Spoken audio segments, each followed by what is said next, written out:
Hello folks, this is Alistair Post Quinn from Falling Blocks Designs. You can find me online at double-knitting.com. In order to decrease these next two pairs into a single pair, you have to reorder them from knit, purl into knit, knit, purl, purl. And the key to that is, I'll do it with my fingers here, you have a knit and then a purl and then a knit and then a purl. The key is that you want to take the two middle stitches in those two pairs and switch them. Note that the outer two stay where they are, just the middle two that switch. Then you've got two knits in a row and two purls in a row, and then they can be decreased. So there are two main ways of doing this. One of them is similar to a cabling without a cable needle technique, and one of them isn't.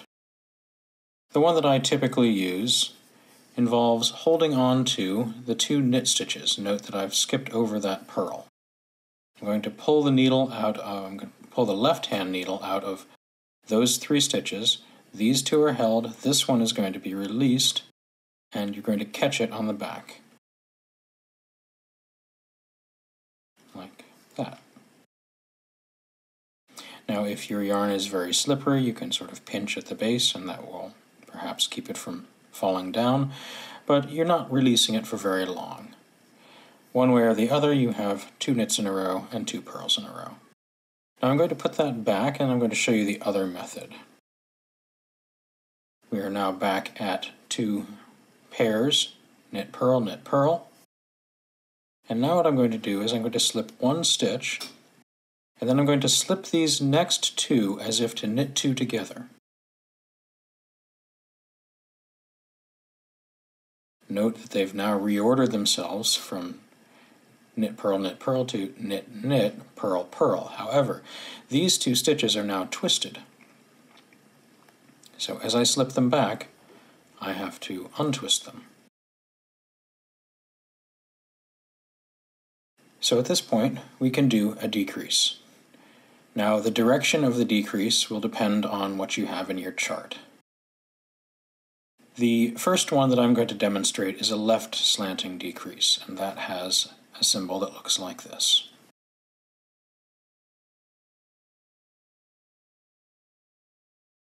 A left slanting decrease on the knit side is an SSK. You can also do an SKP if you prefer. I'm going to demo it as an SSK. So, yarns to the back, slip two knitwise, put the left-hand needle into the front, leaving the right-hand needle in place for a knit two together through the back of the loop. And for the moment, we're just going to use the colors as they appear. So that's a left slanting decrease on the knit side, but it also has to be followed up by a left slanting decrease on the purl side, which is just a purl two together.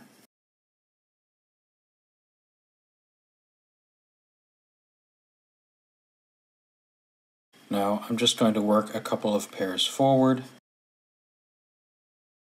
and then I'm going to reorder another two pairs to show the right slanting decrease.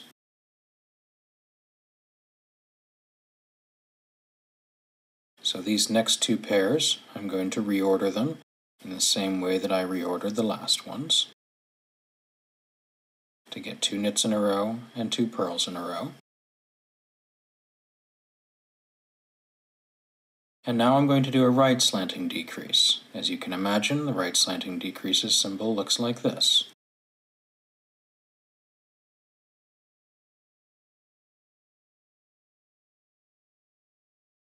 And I'm just doing a knit two together with the first two knits here. This gives you a right slanting decrease on the knit side. Now, the mirror image version of that, a right slanting decrease on the purl side, is an SSP, which is an unusual technique, so watch carefully.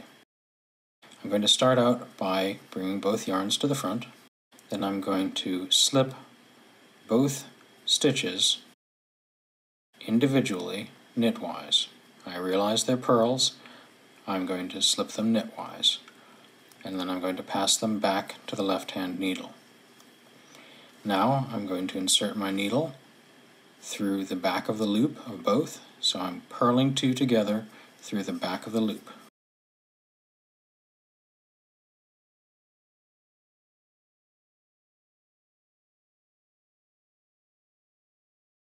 Now, here is the left slanting decrease right here.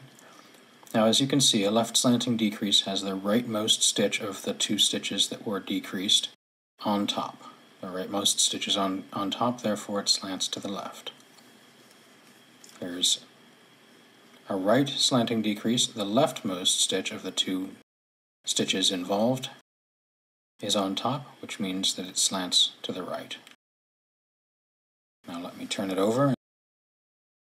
This one is the mirror image of the left slanting decrease. It's left slanting as viewed from the other layer, which means that at this point it looks like it's right slanting, since you've turned it over. And this one, same thing. It's a mirror image version. As viewed from the other side, it's right slanting, so when you turn it over, it looks to be left slanting. The important thing, though, is that it's slanting in the same direction as its corresponding decrease on the other layer. This has been Alistair Postquin for Falling Blocks Designs.